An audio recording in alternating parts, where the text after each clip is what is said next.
दोस्तों, माताओं, बहनों एवं भक्तों, एक गांव में 7 भाई और एक बहन रहा करते थे।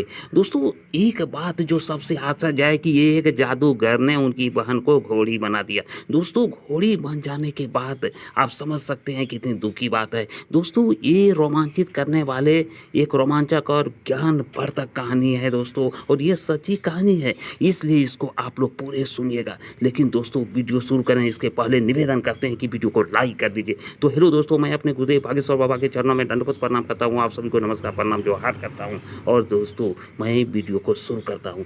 तो दोस्तों, 7 भाई और एक बहन रहा करते थे उस गांव में, और उस बहन ने जैसे भी हो अपने भाई के लिए हर चीज़ का व्यवस्था, खाना पीना का व्यवस्था करती थी। और वो रही दोस्तों भक्तों, वो जो 7 भाई का बहन थे, वो एक बहुत बड़ी पूजा करने वाली थी, पुजारी थी, भगवान की भक्त थी, भगवान को मानने वाली थी। जबकि ये 7 भाई भगवान को नहीं मानते थे। और सबसे बड़ी बात ये है कि इसकी बहन भलाई करते थे दूसरों के लिए, और दूसरों का भलाई करने के कारण इनका भाई इनसे नफरत करता था, बार बार मारता पीटता था दोस्तों। और इनकी बहन की आदत थी कि हम भलाई ही करेंगे। लेकिन दोस्तों, आपको मैं बताना चाहूँगा कि बगल में एक झरना है, नदी, जो कि जंगल के किनारे हुआ करता था। वहीं से ये पानी लाती थी बराबर अपने भाई को पिलाने के लिए और खुद पीने के लिए। दोस्तों, इसी कारण में वहाँ से लकड़ी भी लाती थी। और एक दिन की बात है, ये पानी लाने के लिए झरने के पास जाती है, और झरने के पास जाने के बाद जब ये लौट रही होती है तो इन्होंने देखता है कि एक साधु महाराज जो वो इनको कह रहा है कि हे पुत्री, हे बेटी, हमें बहुत प्यास लगी है, अगर आपकी इच्छा हो तो हमें पानी पिला दो। अब ये सोचती है बहन जी कि अगर हम लेट करें तो हमारे भाई हम पे क्रोधित हो जाएगा और फिर हमको मारेगा पीटेगा। लेकिन भगवान की भक्त होने के कारण और अपनी आदत के कारण साधु महाराज को जल पिलाने के लिए तैयार होती है। और साधु जी जो आप देख पा रहे हैं, इसी को उन्होंने जल पिलाती है, और जल पिलाने के कारण जल कम हो जाती है। तो साधु महाराज कहते हैं कि बेटी, हम सब जानते हैं तुम्हारा जल खत्म हो गया था, तो क्या करोगी? बोला हम जाके ले आते हैं बाबा। बोला नहीं, तुम्हारा भाई तुम्हें मारेगा पीटेगा देर होने पर। तो उन्होंने साधु महाराज को दया आती है उस बहन की। तो मैं एक बात और बता देना चाहूँगा कि ये साधु महाराज जो है, ये भगवान का विशेष दूत था, क्योंकि इसमें अपार शक्ति थी, क्योंकि इन्होंने भगवान की पूजा पाठ क्या करता था, और उस बहन जी भी भगवान का पूजा पाठ बराबर करती थी। तो दोस्तों, दया आती है इस साधु महाराज को, और उन्होंने कहा कि हे पुत्री, तुम्हारी लेट ना हो, इसलिए हम तुमको एक चप्पल दे रहा हूँ। इस चप्पल को पहनने के बाद तुम हवा के भांति अपने घर को पहुंच जाएगी, और इस चप्पल ने सारे मनोरथ मनोकामना पूरी करता है। इसलिए इस चप्पल को पहन के तुम जो चाहोगी वो प्राप्त होगा। इसी के साथ वो जो भगवान स्वरूप जो साधु जी थे, उन्होंने ये चप्पल दिए जो दोस्तों आप देख पा रहे हैं। और ये चप्पल पहन के जब वो बहन जी घर की तरफ निकलते हैं तो हवा की वेग की तरह वो घर पहुंच जाते हैं। और घर पहुंचने पर वो देखती है कि उनका भाई नहीं आया है, इसीलिए वो मार से बच गई।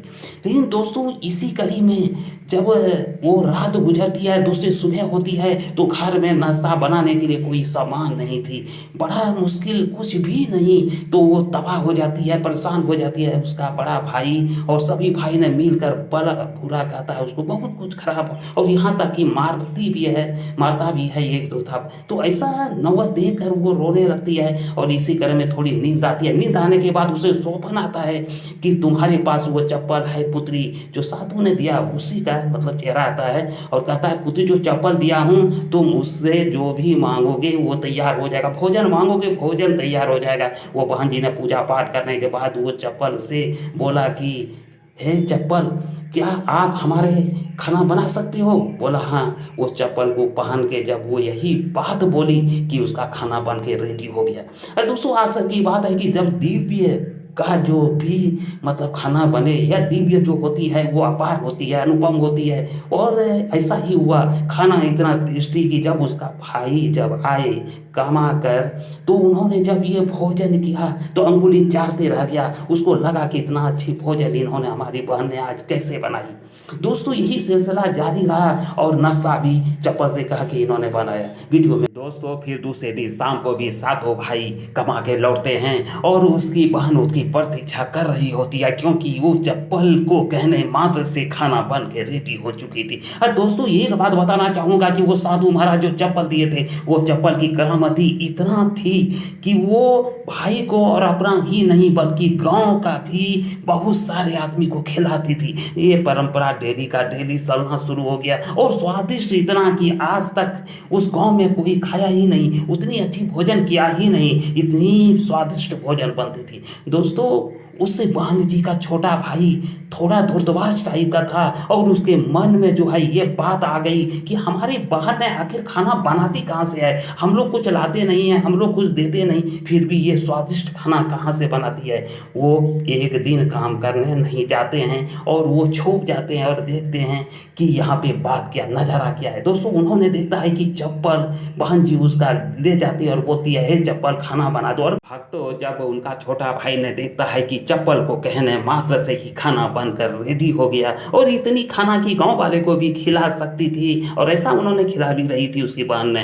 दोस्तों ये बात जानने के बाद अपने भाइयों के पास दौड़ते हुए जाते हैं उसका छोटा भाई और अपने भाइयों की सारी कहानी बताते हैं। उसका भाई ये कहानी जानने के बाद उसका नीयत में खोट आती है और कहता है कि हमारी बहन ने हमारे साथ धोखेबाजी किया है, इसलिए बहन को सबक सिखाएंगे। दोस्तों वो सातों भाई एक जादूगर मौलाना के पास पहुंच जाते हैं और उस मौलाना को कहते हैं कि आज हम जाएंगे और अपनी बहन से वो चप्पल मांगेंगे। तो वो जादूगर मौलाना कहता है कि एकदम पक्का तुम जाओ अपनी बहन से वो चप्पल मांगना और जरूर वो चप्पल तुम्हें देगी और तुम करोड़पति अरबपति बन जाओगे। दोस्तों सातों भाई जब घर आते हैं तो अपनी बहन को पूछते हैं कि बहन वो चप्पल दो जो चप्पल से तुम खाना बनाती हो, खाना बनाने वाली वो चप्पल। ये कहने के बाद उसकी बहन चप्पल को खोजने लगती है। दोस्तों भक्तों आप लोग को जानकर आश्चर्य लगेगा कि उसकी बहन पूरे घर को खंगाल चुकी, लेकिन चप्पल नहीं मिला और अंत में उसकी बहन आके कहता है कि भाई लोग ये चप्पल हमें नहीं मिली, ये चप्पल कहीं गुम हो गई।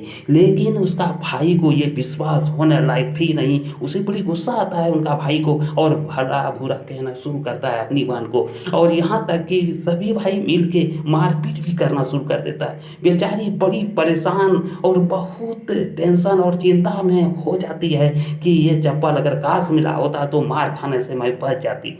दोस्तों चप्पल मिला ही नहीं और चप्पल कहीं गुम हो जाती है। तो दोस्तों वीडियो में आप चप्पल नहीं मिलने के कारण सातों भाई को इतनी गुस्सा थी कि गुस्से में वो जादूगर मौलाना के पास पहुंच जाता है और फिर सारी कहानी बतलाता है कि मेरी बहन ने पूरे घर में खोज डाला लेकिन वो चप्पल नहीं मिला। तो जादूगर मौलाना ने बताते हैं उस सातों भाई को कि वो जो साधु थे उस साधु को ये पता चल गया कि तुम लोग उसका चप्पल जबरदस्ती लेना चाहते हो, इसीलिए वो साधु ने अपना चप्पल अपने पास बुला लिया। अब तुम्हारे पास एक ही उपाय है कि अपनी बहन को मनाओ, उसे खुश रखो, उसे ज्यादा से ज्यादा हर हाल में प्रसन्न करो। अगर ऐसा कर पाते हो तो बहन खुद वो साधु से फिर दोबारा लाके चप्पल देगा। दोस्तों उस दिन से कहा जाता है कि वो साधु भाई अपनी बहन को पूरा बनना धरना शुरू कर दिया, यहाँ तक कि बहन को जो है ये कहा इन्होंने कि हमसे गलती हो गई बहन, हम आज से कसम खाते हैं दोबारा हम आपको कभी कुछ भी दुख नहीं देंगे, नहीं सताएंगे। दोस्तों इसी तरह कुछ दिन चलते रहा, चलते चलते फिर जब खाना पीना का थूक होने लगी तो उसकी बहन को दया आती है और खुद कहता है कि भैया हमें लेके जंगल चलो, वहाँ वो साधु से अगर भेंट हो जाए तो दोबारा वो चप्पल मिल जाने से अगर हम लोगों की दुख दूर हो सकती है। उसका भाई तो इसी इंतजार में था और उनका भाई सहर्ष स्वीकार करता और कहता हाँ बहन जल्दी चलो। तो उन लोगों ने वो जादूगर मौलाना को भी साथ लेकर जंगल की बताओ बहनों, जब वो जंगल पहुंचते हैं सभी सातों भाई और वो जादूगर और साथ ही उनकी बहन, तो उनकी बहन ने जाकर पूरी विनती पूजा पाठ करके उससे साधु महाराज को पुकारते हैं कि महाराज हमारे पास आप पुनः दोबारा दर्शन दीजिए और दर्शन देकर हमें वो चप्पल दीजिए, क्योंकि अब हमारे भाई को बहुत दुख होने लगी है और खाना पीना का हम लोग को नौबत जो है बहुत खराब नौबत आ गई है। तो वो पुकारती है दिल से, लेकिन वो साधु महाराज दर्शन तक नहीं होती है किसी को नहीं, और ना ही वो बहन जी को। दोस्तों अब इतना व्याकुल हो जाती है वो बहन जी कि वो पूरी व्याकुल होकर जोर जोर से जो है आवाज दे के साधु महाराज को बुलाती है और कहता है, हे महाराज अगर आज आप ना आए तो ये जादूगर है जो मुझे ये धमकी देता है कि अगर तुमने वो चप्पल ना दी तो हम तुम्हें घोड़ी बना देंगे। तो साधु महाराज अगर हम घोड़ी बन गए तो हमारी जिंदगी बर्बाद हो जाएगी, इसीलिए आपसे निवेदन करते हैं, विनती करते हैं, प्रार्थना करते हैं, करबद्ध निवेदन करते हैं, आप हमें दर्शन देकर वो चप्पल दें। बहुत विनती, बहुत जो है दहाड़ मार मार के आवाज यहाँ तक रोने लगी। जब पूरा रोने लगी तो साधु महाराज जो है वो जान चुके कि उन पे विपत्ति आ गई है और उसे घोड़ी बना दिया जाएगा एक दुष्ट मौलाना जादूगर के द्वारा। तो उन्होंने कहा कि क्यों नहीं अब इस पुत्री का मदद करना चाहिए। दोस्तों उसे दया आती है, साधु महाराज जो भगवान स्वरूप है और वो कहीं दूर दिखाई दे रहा है कि वो धीरे धीरे आ रहा है, नजदीक आ रहा है और कहता है, हे पुत्री तुम क्यों रो रही हो, मैं तो आ रहा हूँ तुम्हारी रक्षा करने के लिए, तुम्हें जो भी दुख है उसका निवारण करने के लिए, तुम क्यों रो रही हो। और जब वो साधु महाराज को आते हुए देखती है वो बहन जी, तो बहन जी इतना खुश होती है जैसे उसको साक्षात भगवान का दर्शन मिल गया।